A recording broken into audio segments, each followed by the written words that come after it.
Poldark fever ran rampant through the country, and there was not insignificant media attention to the leading actor, Aidan Turner. Please welcome Aidan Turner.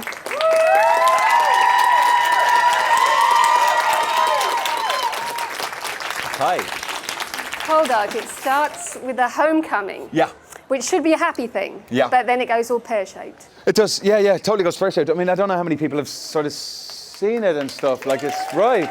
You kind of know. It's sort of important to get a feel for that too, so I know I'm not like totally kind of like just stabbing in the dark a little bit. But yeah, it's a kind of a rough start for Ross. Obviously coming back, fighting in the war, and coming back to a very different place, a place that's changed, a place that he doesn't remember in the same way. A lot has happened while he's been away, and that's something that was interesting as an actor to deal with, just what he's gone through. Somebody who was getting, he was heading down the wrong path. He was going to hang on a noose and be convicted for rioting and all sorts, and he had to be enlisted in the war. And you kind of think he came back and so much had changed internally himself. And he got promoted so quickly to a captain as well in 3 years is kind of unprecedented. So you sort of think, like, what did he see and what did he do? And then arriving in Cornwall to the news that his father has died, and his inheritance is in tatters, and the mining industry is on its knees, and the place looks different and feels different, and he doesn't know whether he wants to be there anymore. And I guess the only thing keeping him there is Elizabeth, and this ring in his finger. And then, like, imagine that happening. Like, the first sort of half an hour that you're home, you realise your beloved is, you're gate crashing an engagement party, between Elizabeth and your best friend, your cousin. Like, it's a rough beginning for him. And like, as we said before when we were chatting, like, I think anybody else, I'd be gone. I'd be off to London on the horse. Yep. I'd be galloping over the moors, and I'd be out of there. I'd take the £100, Charles Poldark, thank you very much, and I'd be gone. But he doesn't. Like, that moral compass that he has is pointed so much so in the right direction, and he realised that he needs to stay. And that's a really noble attribute, That's something that it got me into him straight away, because that's the difference, I think, between me and him. And it's a hard thing to say, but he doesn't take the easy route. He knows that he has to stay, and he stays for the right reasons, and he accomplishes a lot of them, I think, very quickly. But it's an exciting start to the series, and to Winston's credit too. Like, in the first whatever it is, I don't know, a few dozen pages, we find this out, and it's like, wow, we're straight in there with this incredibly exciting story. And reading the script as an actor, that was something that I knew straight away. People say, when did you make the decision? I'm sorry, I'm looking over everyone's head here, just having an think. I'm not really engaging. But people ask, like, how easy was it to make that decision? And it was really easy, because I didn't know anything about Poldark. But reading the first opening 20 pages, I thought, bloody hell, there's a really exciting story in this. And it got me in there. You just mentioned that you hadn't heard of Poldark, yet it was a much-loved 1970s classic, which... Yeah. Were you not a bit afraid of like taking that on? If I was really aware of it, if somehow I had seen the series at the time, or just come to it late and seen the 70s version and seen Robin Ellis and been really involved in it, possibly I would have been a little bit, it was important. It just worked out well for me that I wasn't that aware of Poldark or what it was. I mean, that's a true thing. When we were chatting before about, did you know anything about Poldark? No, I Googled it when the offer came in. I literally was given the scripts, given the books, and they were like, do you want to play this part? And I was like, can you give me 10 minutes? I went, Jesus Christ, that's Poldark. Bloody hell. I didn't know what it was. If I did know, I might have felt that pressure, but, coming to it late, I didn't. It's not very useful as an actor, I think, sometimes as well, if you know how to harness that energy, playing Batman, or fair enough, I guess, but it wouldn't have done me any favors on this one, because it was so successful. And Robin was pretty brilliant in it, from what I hear, He's brilliant now. I can imagine he was extraordinary in the role. It's such a great role anyway. But not knowing any of that helped me, so I could just find it myself, and I could do it myself. So you mentioned Robin Ellis. He actually has a cameo as a rather unkind Reverend House. Yeah. So you got to not only act with him, but be on set with him. Did he give you any advice? Was it weird at all, or? I don't know. My answer sort of wavers a bit on this one. Certainly wasn't weird, and I think it was more than a cameo. I mean, he's playing Reverend Holtz, and I believe he's certainly in the books anyway. I haven't read the scripts of the next series, but he's playing a character. He's not just showing up. He's not just showing up to show his face and, oh, hey, that's Robin Ellis, the old Ross Poldark or whatever. I mean, we were chatting. I'll tell you what was weird, actually. We were when we were doing that scene in the courtroom when Ross is standing up for Jim Carter. We had a chat after the scene, and Robin said, like, I remember so well. Like, it was one of those ones I remember like it was yesterday's son. But he didn't do a lot of that. But he did say, I remember this scene so well when I was Ross in that courtroom, screaming at another Reverend Hull's character. And I thought that was mind-blowing, actually. Because I could imagine what it would be like, So in 40 years' time, when I'm wrapping up, and I'll be Reverend Hulse, it'll be great. Complete the circle, or keep it going, The evolution of Poldark. Can you tell us a little bit about Ross Poldark? Because he's not a cookie cutter good guy.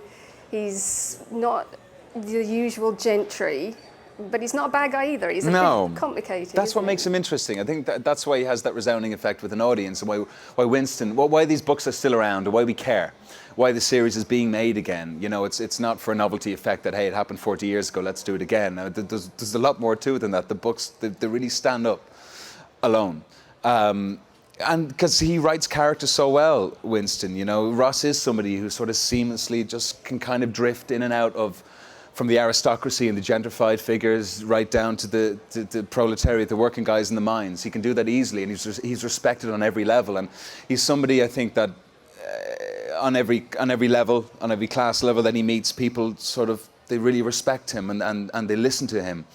Because he respects them too, and I think that's the big difference. Like, he cares as much about anyone as he does about everybody, and that's something that's new. I mean, in many ways, Ross is he's a really modern man, and I think that's why, not to drift off your statement, your question, but with Demelza, I think that's why that relationship blossomed so quickly and why that attraction is there. I think he sees a lot of sort of himself in her, and that the outsider figure, somebody who doesn't care. There is no boundaries with love and respect. If somebody's a kind, generous person, that should be appreciated, and Ross can't understand why other people don't do it. It doesn't seem to make sense for him. So yeah, there's a lot to Ross. He's a complex character. There's a lot to play.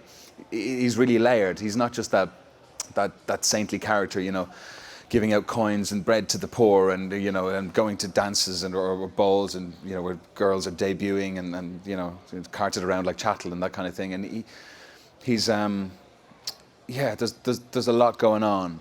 He just can't always express it properly. I mean, that's why he's flawed on so many levels too. He can't always get it out there, and he is quite selfish. And I think it comes in many ways. He is. He can't express himself properly, and he gets angry with that, and he'd rather be quite introverted and self-contained, and he's not great at collaboration at all. I mean, it's not hard. He could make George Warlegan work for him very well. George just wants to be his friend, and he could harness that finance and that money and make his own agenda better, but he doesn't do it because his pride gets the better of him. I don't know whether that's a good thing or a bad thing, but it's an interesting thing to play. So with Ross, I mean, it's one of those characters you play even after one series, you kind of go, oh, just let me go back, I want to do another one. There's so much there. And there's so much to explore. There are two women in his life too. You mentioned Demelza, and of course Elizabeth, who threw him over. So it's a bit crowded, really. I mean, how do you... It's a bit crowded.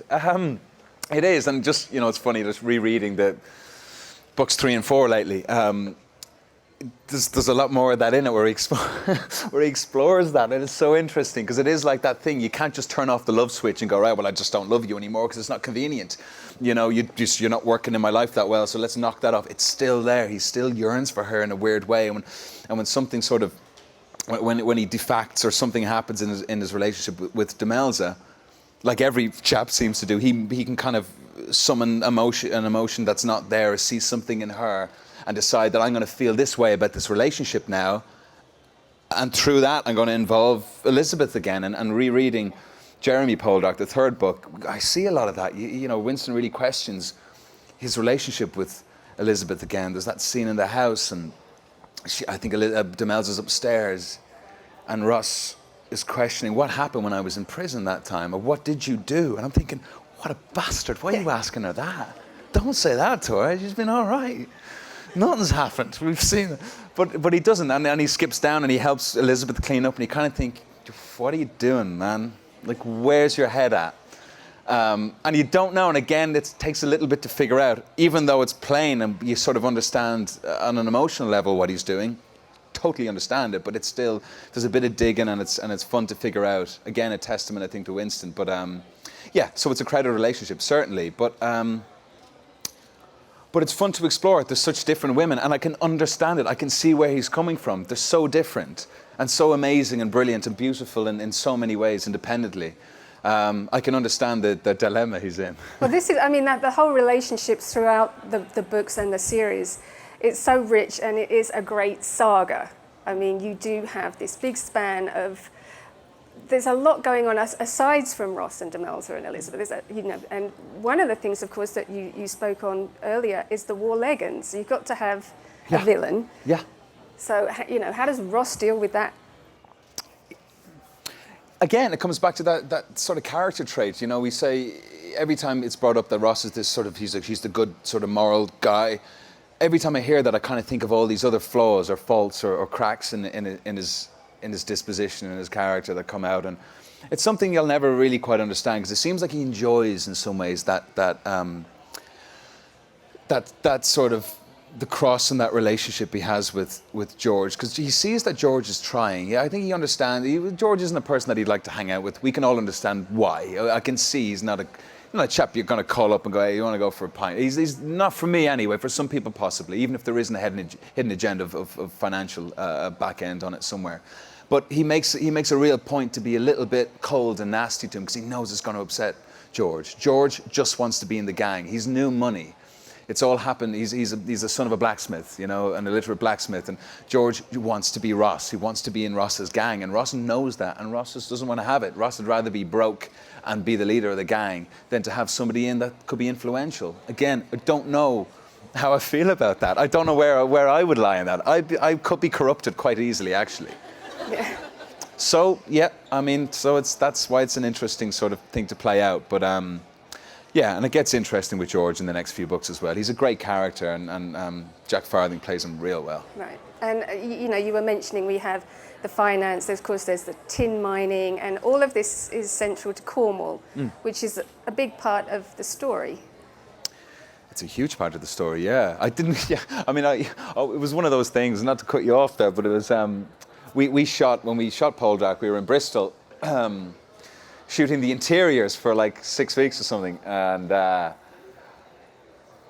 just, it just came alive when we went out of the studio. Obviously, we were invested in what we were doing, and we knew where we were going to go, and we had our arcs, and you just know these things when you've read the script hundreds of times. You just know you have a sense of where you're going to go with the character and stuff. But it really came alive. Like, there's nothing like getting out there, scenes that even in your head you can't imagine what they're going to be like until you're on a horse out in the wilderness in Cornwall, or on the side of a cliff somewhere in Bodmin Moor, or wherever it might be in St. Justin.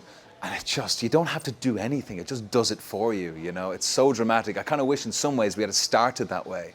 I mean, this year we're doing the opposite season. We're going to do, I think when we shot it last time, it was like March to September, or April to September. Now we're doing like September to April.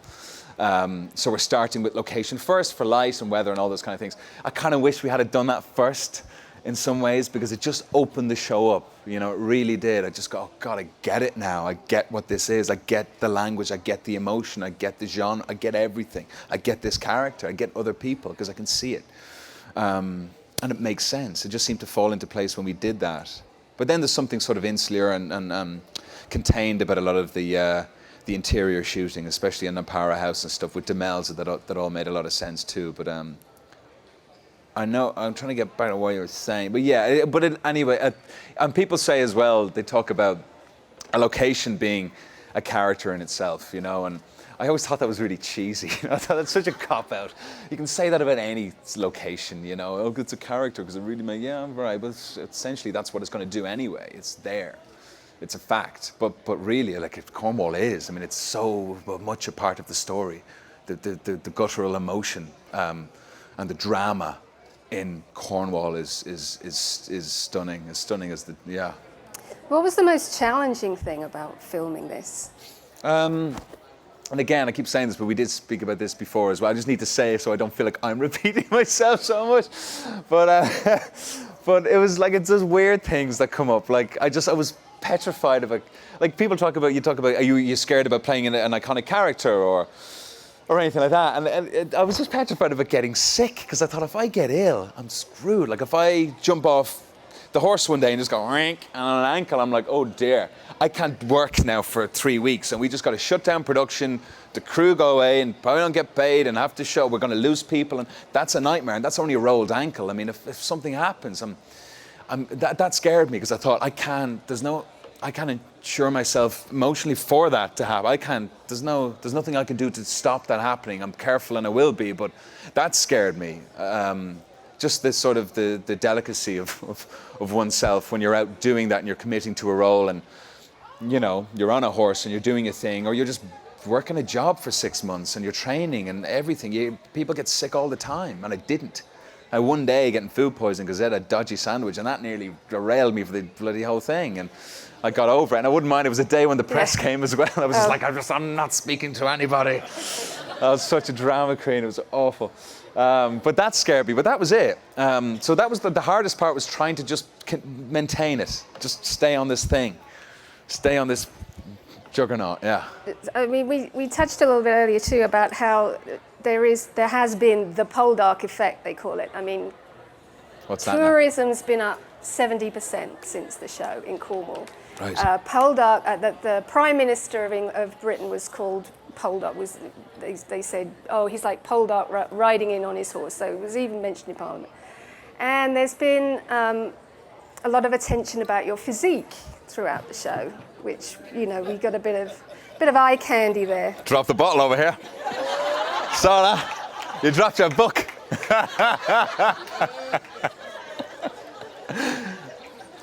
So how are you coping with all that fuss and interest? I don't care.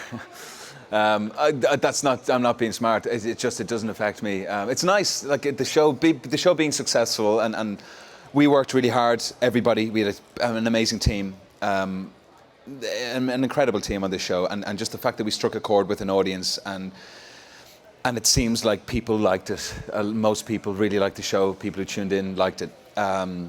That was it. That was everything for me. That was the main thing. The rest of it just doesn't. It's just kind of. It just doesn't do anything. I mean, I'm not dodging a question. Like, it's weird, yeah, walking into a newsagent and seeing photographs and stuff. And you kind of go, oh shit, that's me. Like, look at that. But that's it. It just kind of stops there. There's no more you can do with it.